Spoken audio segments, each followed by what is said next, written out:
Hello and welcome to SFAR Sisters. Today we're talking about relational inquiry in action, where we're tackling a challenging case that brings together compassion, professionalism, and teamwork in nursing. And we'll be using the relational inquiry framework to guide us through it. It's a valuable approach that can help us see all the layers in a situation. So if you're a nursing student, a healthcare professional, or you're just interested to see how we address these complex issues, stay tuned. There's a lot to unpack. All right, picture this. You're a nurse working in a community mental health clinic leading group therapy for individuals with mood and anxiety disorders. One of your co-facilitators is your colleague Bev, who you've been working with for the past 4 years. Bev recently suffered a tragedy. Her 17-year-old son passed away from a toxic drug supply. Prior to his passing, she'd been struggling to get him help for the past 2 years. Bev came home and found him unresponsive one day. After his passing, she took 4 months off and has just returned to work for the first group session. So now during this first session, a patient begins discussing their past trauma and their substance use, and Bev suddenly starts crying and covering her face. The patients notice and ask, well, what's wrong? So you decide to step in, give the group a different activity, and take Bev aside. Later, you check on her in her office and she's very tearful. Her workspace is cluttered with files, tissues, and personal items.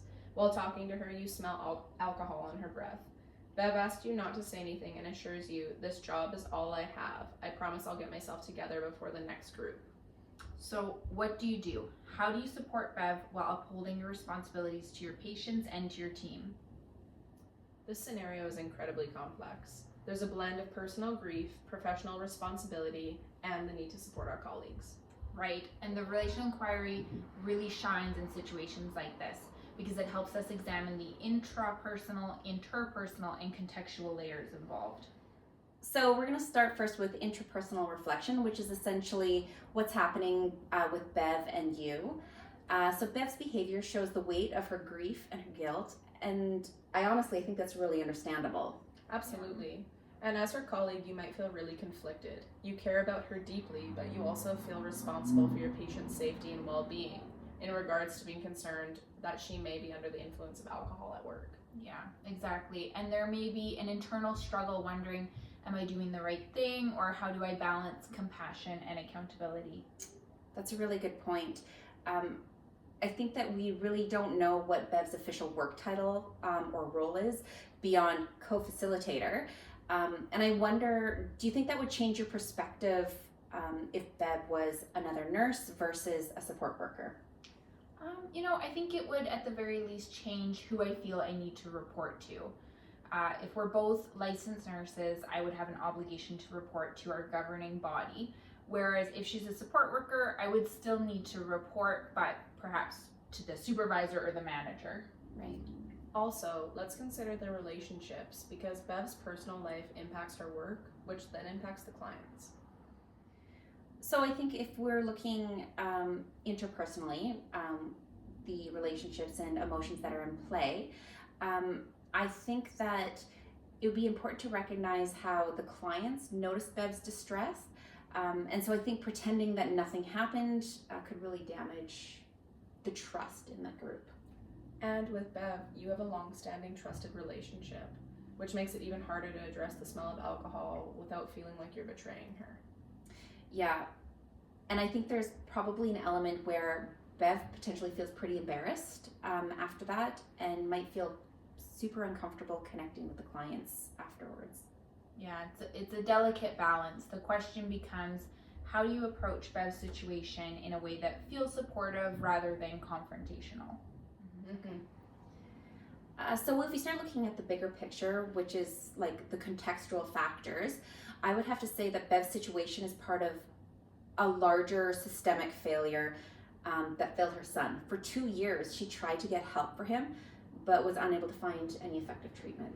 Right, and that speaks to structural issues in addiction treatment and healthcare access. These systemic barriers add to her feelings of guilt and helplessness, and maybe anger and frustration too. Yeah, and the workplace context is key too. Is there a supportive culture at the clinic for employees dealing with personal issues, or is there stigma around mental health for staff? Right. I think that workplaces that don't support open conversations can add to the stress of someone like Bev, who's already dealing with such an immense loss. Mm-hmm. So I think starting by taking a compassionate approach is going to be really important. And relational inquiry involves using a relational orientation, which includes looking at the scenario through various lenses. Right. So using an HP lens allows us to recognize our assumptions, extend our view, and guides inquiring action. It helps us to look at Bev's whole experience and her world and appreciate her unique way of being. Exactly. And looking through a critical feminist lens helps us to see that Bev might feel pressure as a caregiver at work and at home. Society often places a high emotional burden on women, especially in caregiver roles. Yes, and the structural competence and humility lens reminds us that Bev's situation is part of a larger issue. Her son's death reflects flaws in our public health and addiction treatment systems. Addressing this case through a decolonizing lens is especially relevant in mental health and substance use context. This is particularly important in reflecting systemic gaps in mental health and substance use services. Absolutely. I think as a final piece to this, I think all of these lenses should be intersected by the fact that there's a lot of societal stigmatization surrounding addiction and grief. And I think that by acknowledging these broader influences, we can really approach Bev's situation with a caring and understanding mindset. I think we need to analyze how we're relating to the situation using the 5 W's to further understand this situation. Absolutely. So let's explore the first W. Who exactly are we relating to?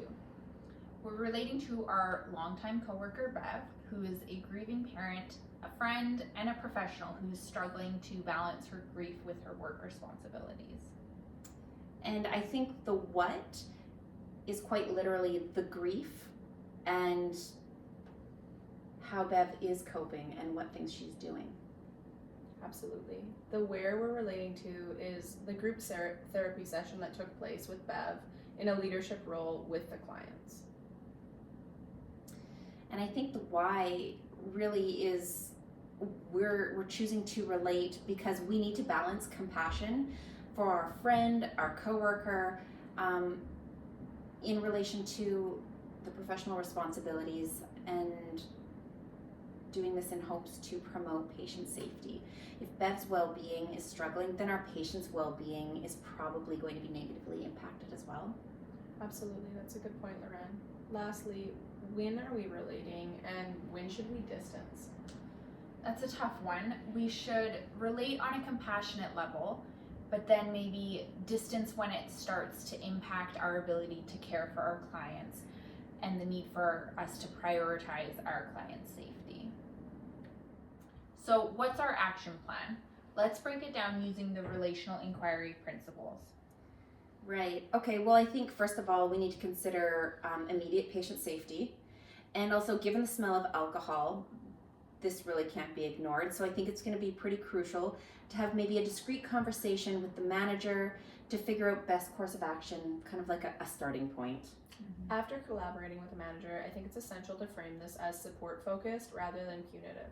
Saying something to Bev like, how can I support you? What supports do you think would be helpful to you? Right. And the next step after that is about interprofessional collaboration. So connecting Bev with the Employee Assistance Program or mental health resources that can offer her the help that she needs. Right. I think that really by working with Bev to create a reintegration plan that works for her will allow her to transition back into her role more gradually rather than expecting this immediate return and going right back to normal. Absolutely. I think the last step is advocating for a more compassionate workplace culture. And this might mean pushing for grief-sensitive policies and regular team debriefs to normalize conversations around personal struggles and hopefully reduce stigma. So building on what Zoe just said, let's also address implicit bias and stigma. It's easy to jump to conclusions, especially when alcohol is involved, but it's important to pause and reflect. For sure. So if someone has had poor experiences with people struggling with alcohol in the past, they may perceive this scenario with some implicit biases that need to be examined before navigating this. Yeah, absolutely.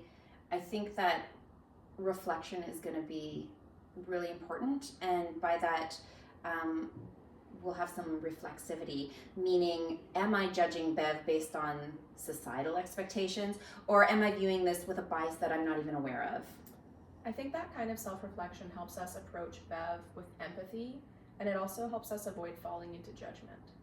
Right. Substance use and mental health is so stigmatized as well, which further contributes to the complexities of the situation for Bev, and also may impact her ability or likelihood of accessing care. Yeah, I absolutely agree.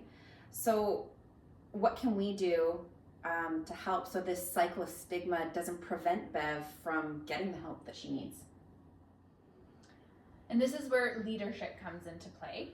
Being a leader in nursing is not just about decision making, it's about fostering trust and collaboration.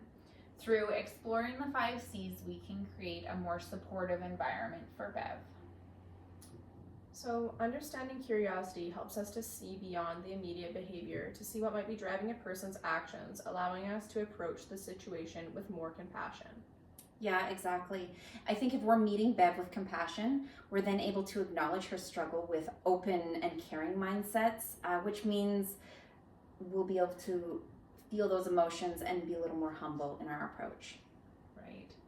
And leading with competence means preventing harm, which we can do by ensuring that Bev gets the support that she needs to continue in this role while maintaining client safety.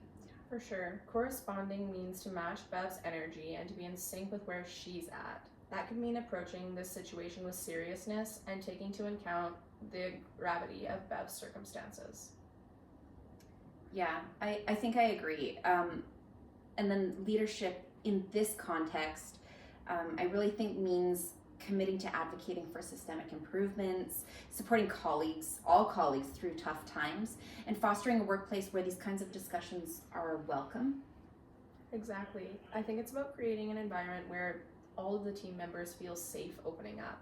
That makes for a healthier and more supportive team all around. Agreed. What a tough spot to be in. Let's talk about some strategies for collaborating in hard spots. It's important to relate to Bev's situation. This means to relate to the emotion, remember the 5 C's that we just discussed, and stay in the present moment. Acknowledge that Bev's struggle is valid, we shouldn't minimize her grief, and appreciate the value that she adds to our workplace. I agree. By taking some of the good, it helps us highlight the positive contributions Bev makes while still addressing the issue. I think this will help us in determining her collaborative capacity, and by reconnecting Bev with the purpose of her role, we can support her to understand the importance of prioritizing her well-being and accessing care. Yeah, for sure. Now, if we look at how do we relate appropriately in inappropriate situations, I think it's probably pretty important for us to be very deliberate with our responses, as opposed to being reactive, by really utilizing those 5 W's. Right. And be the change that you want to see. Advocate for better support for those experiencing mental health or substance use. As a nurse, we have the ability and the power to use our knowledge, skills, and compassion to advocate for positive change. So to summarize, the takeaway, I guess, is that nursing really goes beyond clinical tasks and skills. It's also about managing the human experience, and doing that with empathy, accountability, and also taking a holistic approach. Relational inquiry helps us to stay curious, self-aware, and responsive in ways that prioritize everyone involved.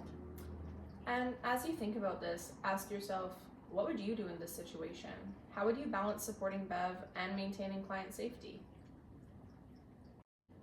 So thanks for joining us. I think we'd love to hear your thoughts. How would you handle this scenario? Have you had similar experiences? Please reach out and leave us a comment. So once again, thank you guys for tuning into SBAR Sisters and this week's episode on relational practice in action. If you found today's episode insightful, please subscribe and share with your friends and colleagues. And until next time, keep reflecting, stay compassionate, and remember, we're all in this together. Take care, everyone.